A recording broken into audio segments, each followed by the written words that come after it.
hello' সকলোৱে নমস্কাৰ গ্ৰহণ কৰিব বৰ্তমান সময়ত এখন ঘৰত বা এটা পৰিয়ালত এখন চাৰিচকীয়া বাহন থকাটো এটা বিলাসিতাৰ পৰিচয় নহয় বৰঞ্চ এটা প্ৰয়োজনীয়তা হৈ পৰিছে কাৰণ কাৰ কেতিয়া কি বিপদ আহে বা কেতিয়া কি প্ৰয়োজন আহি পৰে কোনেও ক'ব নোৱাৰে আৰু ঠিক তেনেকুৱা সময়ত হয়তো আপুনি এখন ভাড়া গাড়ী নাপাবও পাৰে সেয়েহে আপোনাৰ এখন চাৰিচকীয়া বাহন ঘৰত থকাটো অত্যন্ত জৰুৰী আৰু যদিহে আপুনি এগৰাকী চৰকাৰী চাকৰিয়াল তেনেহলে আপোনাৰ কাৰণে চৰকাৰে আপন বাহন নামেৰে এটা আঁচনি দিছে যাৰ জৰিয়তে আপুনি ভালেখিনি ৰেহাই মূল্যত বা সাবসিডিত আপুনি এখন বাহন ক্ৰয় কৰিব পাৰে কিন্তু আপোনালোকে নিশ্চয় জানে মই ইতিমধ্যে ভিডিঅ'ৰ যোগেদি কথাখিনি উল্লেখ কৰিছিলোঁ যে আপন বাহন আঁচনিৰ বাহন এখন ক্ৰয় কৰাৰ পিছত কিছুমান লিমিটেশন আহি যায় আপুনি সেই বাহনখন বাণিজ্যিক ক্ষেত্ৰত ব্যৱহাৰ কৰিব নোৱাৰে যদি ব্যৱহাৰ কৰে তেনেহলে হয়তো আপোনাৰ ওপৰত লিগেল একচনো হ'ব পাৰে গতিকে তেনে ক্ষেত্ৰত যদিহে আপোনাৰ উদ্দেশ্য দুটা থাকে এটা উদ্দেশ্য যদি পৰিয়ালক সুৰক্ষা প্ৰদান কৰা বা ইমাৰ্জেন্সি সময়ত আপুনি স্বাধীনভাৱে আপুনি গাড়ীখনৰ ব্যৱহাৰ কৰা আৰু যদিহে আপুনি গাড়ীখন ক্ৰয় কৰাৰ পিছত সেই গাড়ীখনৰ জৰিয়তে আপুনি কমাৰ্চিয়েল পাৰপাছত ইউজ কৰিব বিচাৰে বা আপুনি ইনকাম জেনাৰেট কৰিব বিচাৰে তেনেহলে আপন বাহন আঁচনিটোৰ লাভ নোলোৱাকৈ আপুনি সাধাৰণভাৱে SBIৰ পৰা কাৰ লোন লোৱাটো বাঞ্ছনীয় বা হেতু ভাল হ'ব তেতিয়া আপোনাৰ কাৰণে কোনো ধৰণৰ ৰেষ্ট্ৰিকশন নাথাকিব এতিয়া আজিৰ এই ভিডিঅ'টোৰ যোগেৰে মই এইখিনি কথা উল্লেখ কৰিম যে যদিহে আপুনি SBIৰ যোগেৰে বা ষ্টেট বেংক অফ ইণ্ডিয়াৰ যোগেৰে আপুনি কাৰ লোন লয় তেনেহলে আপোনাৰ কাৰণে কি কি এলিজিবিলিটি লাগিব আপোনাৰ ইন্টাৰেষ্ট ৰেট কিমান লাগিব আপোনাৰ যিখিনি ডকুমেন্ট সাবমিট কৰিব লাগিব কি লাগিব প্ৰসেসিং ফিজ কিমান লাগিব এই আটাইখিনি কথা মই আলোচনা কৰিম আৰু এই কথাখিনি সম্পূৰ্ণৰূপে SBIৰ ৱেবছাইটৰ পৰা লোৱা হৈছে অফিচিয়েল ৱেবছাইটৰ পৰা লোৱা হৈছে এতিয়া প্ৰথমতে আহিছো যে ষ্টেট বেংক অফ ইণ্ডিয়াৰ পৰা এটা সাধাৰণ কাৰ লোন পাবলৈ হলে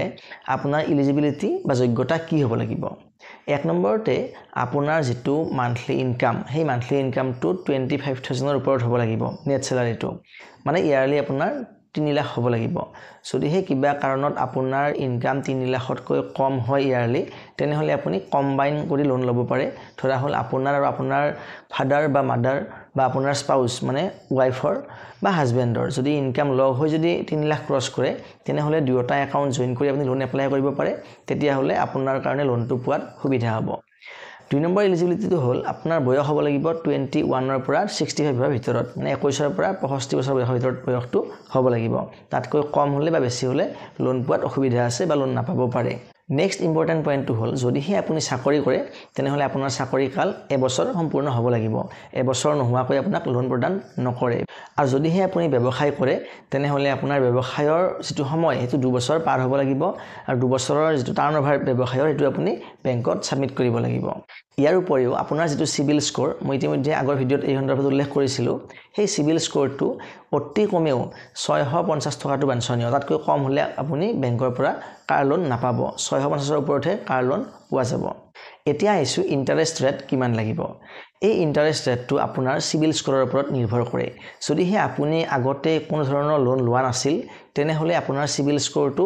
700ৰ আশে-পাশে থাকিব এৰাউণ্ড 700 থাকিব আৰু তেনেস্থলত আপোনাৰ যেটো লোন হ'ব সেই লোনটো আপুনি 9.5 মানৰ পৰা আপুনি পাই যাব 9.5 যেটো % ইন্টাৰেষ্ট লাগিব তাতকৈ কমৰ আপুনি পোৱা সম্ভাৱনা একেবাৰে কম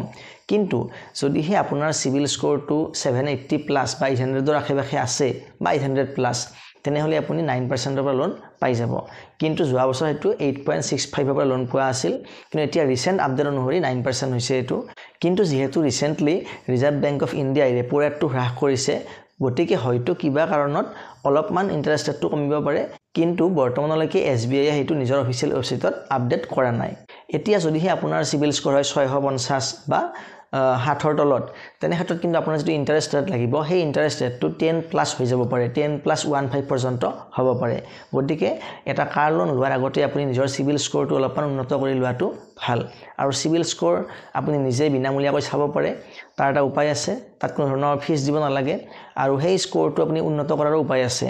আৰু যদি হে সিবিল স্কোৰৰ বিষয়ে ডেডিকেটেড ভিডিও লাগে তেনেহলে আপোনালোকে কমেন্ট বক্সত কমেন্ট কৰি জনাব মই নিশ্চয় তেনেকুৱা ভিডিও বনাবলৈ চেষ্টা কৰিম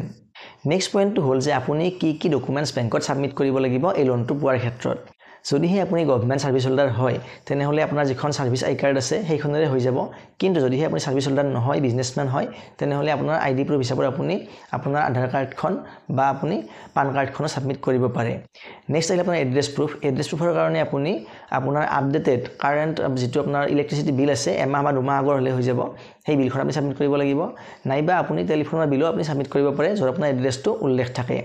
বা ভোটাৰ কাৰ্ডতো থাকে কিন্তু ইলেক্ট্ৰিচিটি বিল বা টেলিফোন বিল হ'লে সুবিধা নেক্সট আহিল স্যালাৰি স্লিপ বা ইনকাম প্ৰুফ যদিহে স্যালাৰিড পাৰ্সন হয় গভৰ্ণমেণ্ট ছাৰ্ভিচ হোল্ডাৰ হয় তেনেহ'লে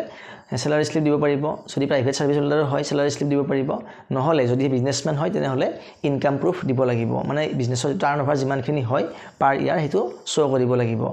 আৰু নেক্সট আহিল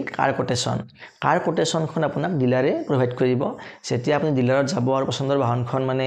ঠিক কৰিব চইচ কৰিব তেতিয়া ডিলাৰে সেইখন বাহনৰ দামটো অন ৰোড প্ৰাইচৰ এখন কোটেশ্যন বনাই কিনে আপোনাক দি দিব সেইখন আপুনি বেংকত ছাবমিট কৰিব লাগিব আৰু সেই যিটো অন ৰোড প্ৰাইচ হ'ব সেই অন ৰোড প্ৰাইচৰ বৰ্তমান SBI বেংকে 100% লৈকে মানে কি কৰে লোন দি দিয়ে মানে আপুনি জিৰ' ডাউন পেমেণ্ট দি গাড়ীখন আনিব পাৰিব আগতে 90% লৈকে দিয়া আছিল কিন্তু ছাৰ্ভিচ হোল্ডাৰৰ ক্ষেত্ৰতো 100% সম্পূৰ্ণৰূপে লোন বেংকে দি দিয়ে আৰু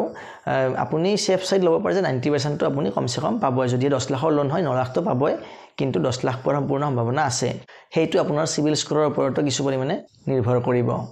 ষ্টেট বেংক অফ ইণ্ডিয়াই কাৰ লোন মিনিমাম এবছৰৰ পৰা 7 বছৰলৈকে প্ৰদান কৰে মানে সময়সীমাটো দি দিয়ে পৰিশোধ কৰাৰ ক্ষেত্ৰত কিন্তু প্ৰ্যাকটিক্যালি চাবলৈ গ'লে যদিও এবছৰ বুলি কোৱা হয়